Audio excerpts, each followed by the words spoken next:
Hi everyone. Today we're going to talk about a case of an heiress who eloped with a poor young man only to be hunted down across borders by her mother. June 8, 2000, a 25-year-old heiress refusing to marry the 60-year-old man her parents arranged for her, fled from Canada to India. There, she secretly married her poor, long-distance boyfriend. Her rebellion utterly infuriated her mother and uncle. They believed their daughter had brought shame upon the family. So, they bribed Indian gangsters to set up an ambush one evening while the heiress and the poor young man were out on amateur cycle date. The ambush was sprung. The young man was slashed, suffering severe injuries and falling into a coma. The heiress was dragged into a car and taken to Airmote Village farmhouse. The greedy kidnappers called their employer, demanding more money, but in a family meeting, no one was willing to spend an extra cent on the daughter who had defiled the family schnorr. The mother coldly told the kidnappers, "You have a woman in your hands, don't you? That is your payment. Do whatever you want. She's at your disposal." The very next day, the heiress's body, disheveled, was found discarded in an outdoor irrigation ditch. Her throat had a fatal wound, and her body was covered in bruises and knife wounds. The autopsy report showed she had endured hours of torture before death. Why would a girl educated in modern Canada be hunted down across borders by her own mother? What kind of cultural shackles lie behind the word honor? The victim was named Jaswinder Kaur, but her close friends and family called her Jassi. Jassi was born and raised in Canada too, a family of Indian descent, practicing the Sikh religion. Her ancestors had initially immigrated from Punjab, India, to Canada's west coast in the early 20th century. Later, the entire extended family settled in a Sikh community near Vancouver, surrounded entirely by Sikh H's. This is where Jassi grew up. Her uncle was a farm owner who had grown wealthy from blueberry cultivation. After his father was diagnosed with schizophrenia, the uncle took over family affairs. He led the large family, controlled all finances, and centrally managed living supplies. He was the undisputed patriarch of their family. Traditional Sikh families are very tight-knit.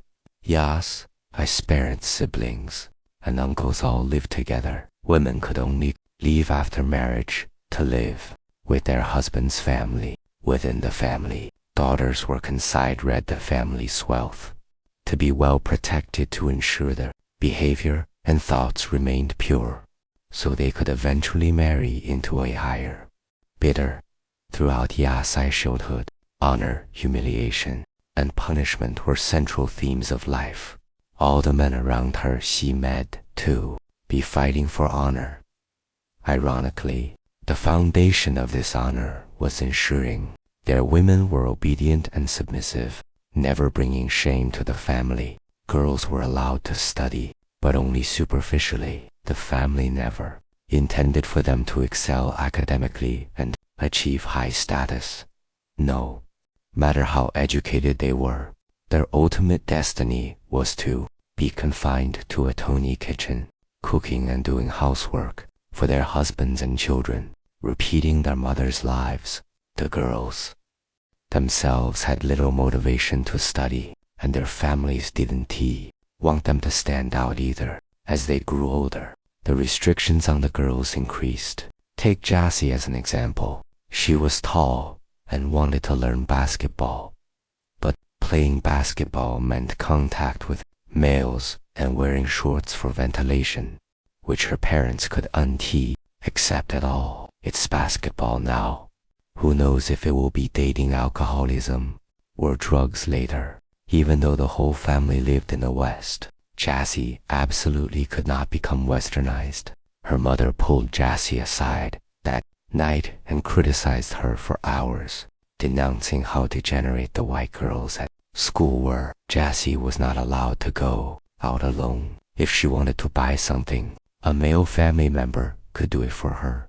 If she absolutely had to go out, she must be accompanied by a male. After high school, Jessie found a job as an esthetician at Aloco Beauty Salon. Her brother drove her to and from work every day. Meanwhile, her parents began selecting a husband for her.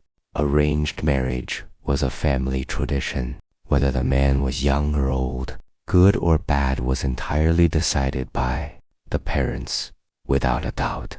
Yasai Shusband had to be a man of the same caste and socioeconomic status not lower than Yasai's family, Anyan of strong families to further consolidate wealth and reputation, but such men were hard to find in Canada.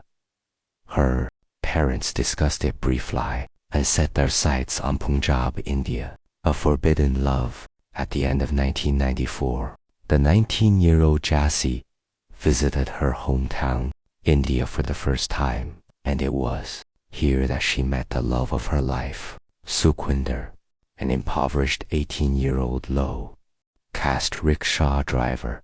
Sukhwinder's home consisted of 2 brick rooms without even plaster. Stepping inside, your foot landed on plain dirt. There was no concrete floor, and dust was everywhere. To the right of the house were fields. To the left, a couch where an elderly uncle usually lived, eating and sleeping with the cattle. Logically, with Sukhwinder's family conditions in India, he would likely remain single for life. Fortunately, Sukhwinder was exceptionally good at Kabaddi, a contact sport, testing endurance and agility. The rules are somewhat like an intensified version of tag and are very spectator-friendly. Sukhwinder was physically fit and very noticeable in the team, instantly catching Ya's eye. One evening, before heading home, Jessie found lipstick in her bag and drew Apper's heart on a tissue, asking a friend to slip it to Sukhwinder. Over the next few days, Sukhwinder and Jessie often coincidentally met on the road.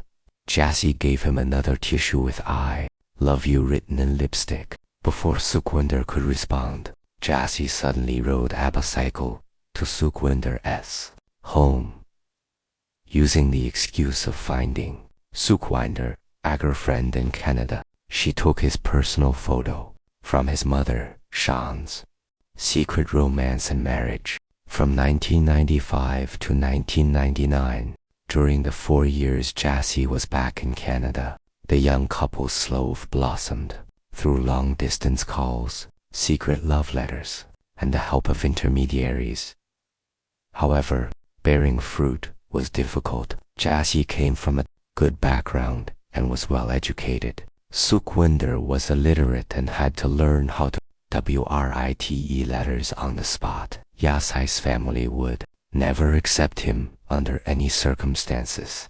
In 1999, following the uncle's wishes, Yasai's parents decided to marry her off to a wealthy 60-year-old man. Jessie firmly refused, but faced with family tradition, she had no say in the matter. Longing for her beloved, Jessie pretended she wanted to travel to India and asked her mother to take her back. In March 1999, Jessie and Sukhwinder secretly married in a Sikh Gurdwara temple in India. A Gurdwara is a Sikh place of assembly and worship. However, everyone knew in their hearts that Yasai's family would not let them off in a culture that placed such importance on tradition. Jessie marrying Sukhwinder would bring immense shame to the family, and coincidentally, Yasai's family was more conservative than most. Jessie had carried the honor of others since birth. Even after returning to Canada, she didn't dare let her family discover her marriage to Sukhwinder. The couple continued Their secret calls and letters as before. But a long-distance relationship was until permanent solution. Jassy paid some money for Sukhwinder, planning to have him immigrate to Canada. Meanwhile, Jassy's parents, uncles, and others grew suspicious that something was wrong with Jassy. The family continued selecting husbands for her, intent on marrying her to the man the family approved of. Jassy felt increasingly suffocated. At home, the detestable customs troubled her immensely, yet she had very few people she could trust.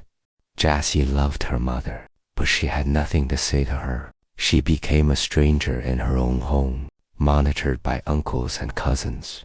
Discovery and retribution.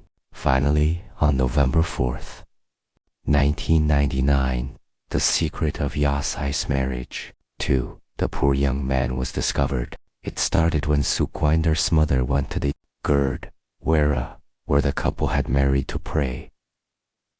The caretaker's wife came over to congratulate her. Exlai, Ming how Sukhwinder had married such a beautiful wife, and heard they were already at the immigration stage.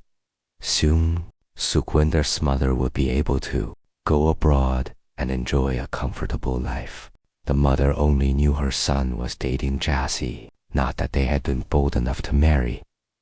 She hurried home to question her son. Sukhwinder instinctively lied to his mother, saying it was all rumors and not to believe them. His father had died early, and his mother had single-handedly raised Sukhwinder and his brother. Sukhwinder simply didn't have the courage to tell his mother he was abandoning her for love to go far away. Torn with conflict, Sukhwinder went to a bar, got drunk, and said some things he should have. Coincidentally, a relative from Yassai's mother's side was also there and heard this astonishing secret. In January 2000, Yassai's family received a call from their relatives in India. Jassy was immediately placed under house arrest. Everyone agreed that this shameful union must be erased from the family history, since Sikh tenets completely reject caste and class systems. Advocating for equality, Yassai's family could undo Sukhwinder's low status against him. So, they simply had someone forge a document claiming that Jassy and Sukhwinder were related by blood from the same village, declaring that the couple had violated Sikh tenets and their marriage was invalid. The uncle, changing his usual ruthless attitude, kindly deceived Jassy, saying he planned to help Sukhwinder immigrate to Canada. He claimed that as long as Jassy signed these notarized documents written in Punjabi, the immigration process could be completed immediately. Jassy had never been exposed to Punjabi and tread a single word, but at this point, she had no other choice. She signed obediently, hoping her uncle would let them go for the sake of past affection. The uncle flew to India with the documents, gathered relatives, knocked on Sukhwinder's family's door, and threatened to beat Sukhwinder's family to death if he didn't divorce. Jassy, Sukhwinder's mother, was terrified out of her wits, but still straightened her back and stared at Sukhwinder, saying if you truly love her, then listen to them. The uncle raised Astic to hit her, but unexpectedly, some villagers saw the commotion and called the police. Not wanting a conflict with the police, the uncle left Sukhwinder's home with his men, but this didn't tell me the Punjab police were reliable. It's no exaggeration to say that the Punjab police are among the most corrupt in the world. Their record of corruption is appalling. Extortion and bribery are the norm. The power bestowed by their badges is entirely used to supplement their low wages. For the wealthy, the police can solve any problem. Sukhwinder was unrich, but Jassy's family was. In February 2000, the uncle presented the documents Jassy had signed. The letter accused Sukhwinder and his friends of kidnapping and assaulting Jassy, forcing her to sign the marriage documents. Furthermore, the uncle told the police that Sukhwinder and Jassy were related by blood, so according to Indian law, Sukhwinder was simply ineligible to marry Jassy. On February 23rd, Liang Qian Sukhwinder's mother and younger brother were arrested. During their detention, they suffered inhuman beatings with sticks. 2 of Sukhwinder's friends were also taken and tortured. Sukhwinder hid for 2 weeks, figuring out how to rescue his family and friends. From detention, he managed to contact Jassy. Only then did Jassy realize what a deep trap her uncle had dug. Escape and reunion. On March 8, 2000, Jassy managed to slip out of the house and wrote a letter to the Indian police from a local notary's office. She stated that she had been forced by her family to sign the documents against Sukhwinder. She sincerely wanted to marry Sukhwinder and hoped the Indian police would release his family, but the uncle's network of connections was clearly stronger. They joined forces with the police, insisting that the new statement Jassy sent from Canada was forged. One police officer's secret lie messaged Sukhwinder through an intermediary, asking if he was willing to pay money to make the case go away. He just needed ED to come and apologize properly to Jass's uncle and offer some money, and the matter would be over. The more Sukhwinder thought about it, the more it felt like a trap, so he hid even more covertly. Meanwhile, Jass's friend in Canada called the Royal Canadian Mounted Police, RCMP, and rescued Jassy from her suffocating home. But this action completely infuriated Jassy's family. In their eyes, the police intervention had made a shame that could have been resolved behind closed doors, public, severely damaging the family's reputation. In April 2000, friends helped buy Jassy a plane ticket. She was scheduled to land at Indira Gandhi International Airport in New Delhi, India, on April 10th. This is the gateway to India, full of touts. Jass's Indian relatives had some usual contact with these people, and the touts agreed to help them watch for Jass's whereabouts to prevent Jassy from being taken by her numerous relatives. Sukhwinder arrived at the airport 4 days early. He showered in airport bathrooms, slept on luggage carts at night, not daring to leave for Assakand. Jassy arrived several hours later than planned. Sukhwinder, beating Jassy's family to it, took Jassy home. That night, all fears melted away. The next day, Jassy went to court to testify, withdrawing the charges against Sukhwinder. Sukhwinder's family was acquitted and released. The family was finally reunited. According to Jassy's plan, Sukhwinder could use the marriage certificate to immigrate to Canada. Once in Canada, by interacting more with her parents, perhaps they could accept Sukhwinder and everyone could live together harmoniously. Jassy lived at Sukhwinder's home for about 3 months. Sukhwinder's family prepared a proper Indian wedding for them, making up for the regret of their secret marriage.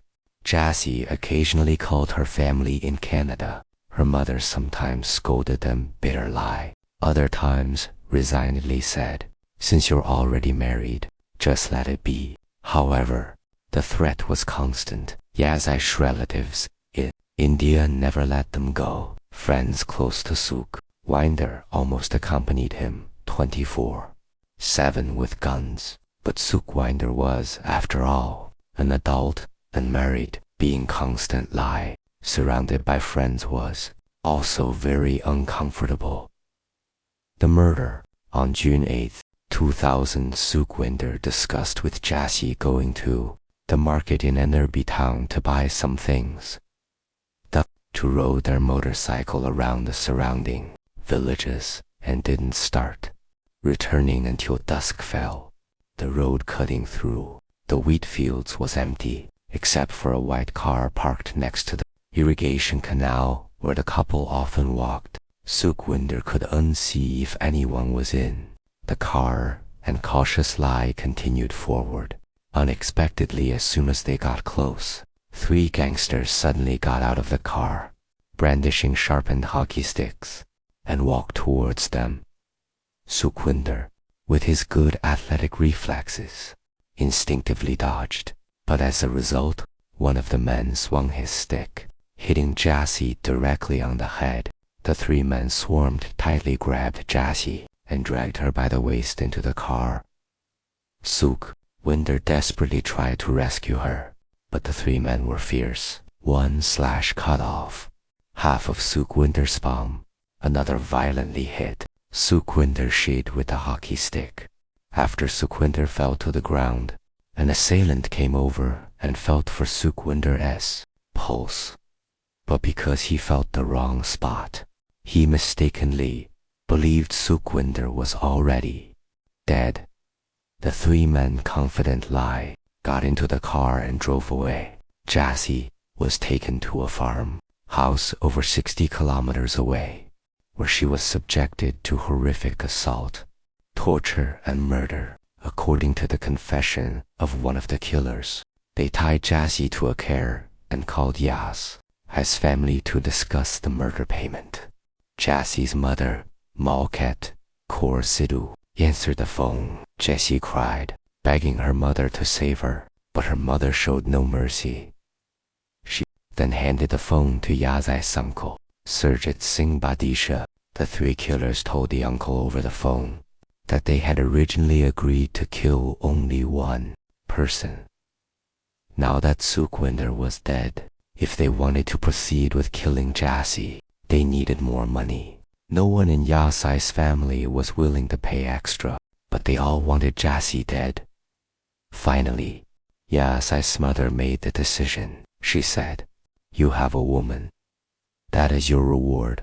Do what you want." Jassi was offered to these 3 killers. After a long night, the killers threw Yas's body into a ditch about a kilometer from the farmhouse. The next morning, a passerby discovered Yas's brutally ravaged body and reported it to the police. The police contacted Yas's mother in Canada. The mother flat-lie denied that Jassi was her daughter, saying no one in her family wanted anything to do with Jassi, and the police could dispose of the body as they saw fit. Yas's body was ultimately handed over to Sukhwinder's family, who cremated and buried her, according to Sikh tradition. As for Sukhwinder, he was in a coma in the hospital for about a month. His family sent him to his uncle's house to recuperate, away from Jassi's vicious relatives. The flawed pursuit of justice. Less than a month later, the Indian police had largely solved the case. A total of 13 people were arrested on suspicion of murder. Most confessed during interrogation. Police found 2 mobile phones on one of the direct perpetrators. Before and after the crime, the killer had made 147 calls to Yas's uncle and 40 calls to his accomplice, the one who cut Yas's throat.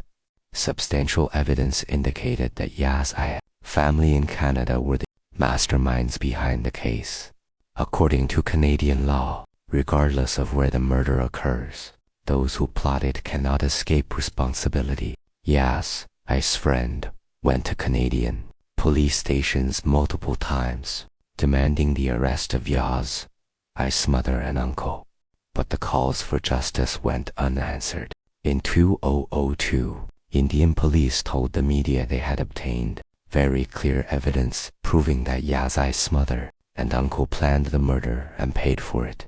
On January 31, 2005, Sukhwinder, still in India, was accused of rape by a woman. Sukhwinder was arrested, facing 15 years in prison. With the financial influence of Yas's uncle, Sukhwinder was denied bail. Sukhwinder's story moved a publisher, who launched a campaign to free the innocent, bringing international attention to the case.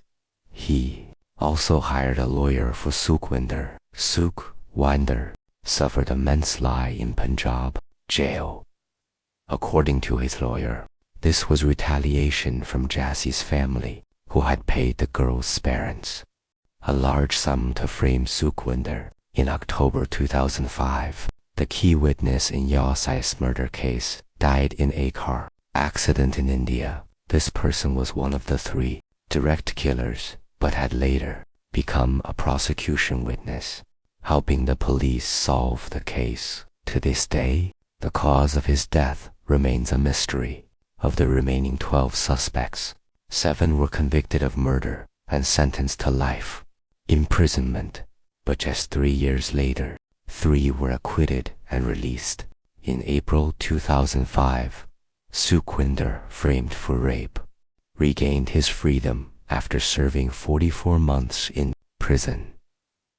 The so-called victim admitted they had been threatened by Yasai's family, who said they would kill them if they didn't falsely accuse Sukhwinder.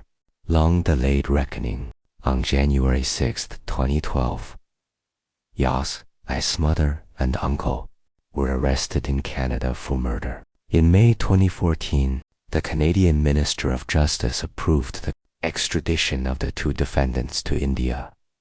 But the 2 argued that they might face torture and abuse in Indian prisons and thus could untact a fair trial. Canadian International Human Rights Lawyers, the Canadian Centre for Victims of Torture, and the Canadian Council for Refugees also opposed the extradition.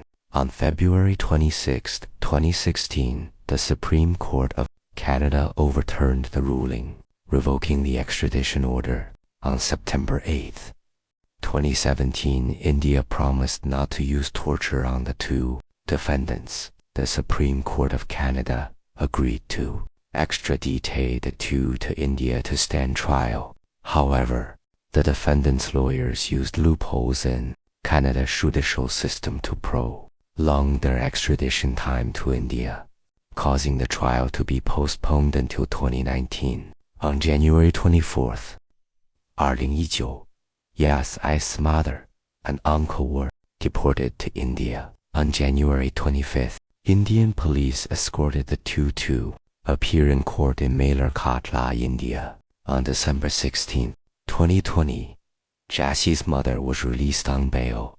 In November 2021, the 2 defendants appeared in a Punjab court. They declared their innocence, insisting that Sukhwinder must have killed their daughter and framed them. Not long after, Jassie's uncle was also released on bail. Epilogue: unending persecution. However, Sukhwinder, the survivor in the murder case, remains entangled in legal battles. Many police officers assisting Jassie's uncle have brought at least 6 false charges against Sukhwinder, causing him and his family much suffering in prison. Investigators supporting Sukhwinder have also faced repercussions as air assault. Now over 20 years have passed since the murder, but the true masterminds have still not been brought to justice. This case prompted Canada to revise its laws related to honor killings, but similar tragedies within Sikh communities have yet to be eradicated. Alright, that's the full account of this case. Thank you all for your support. We'll see you next time.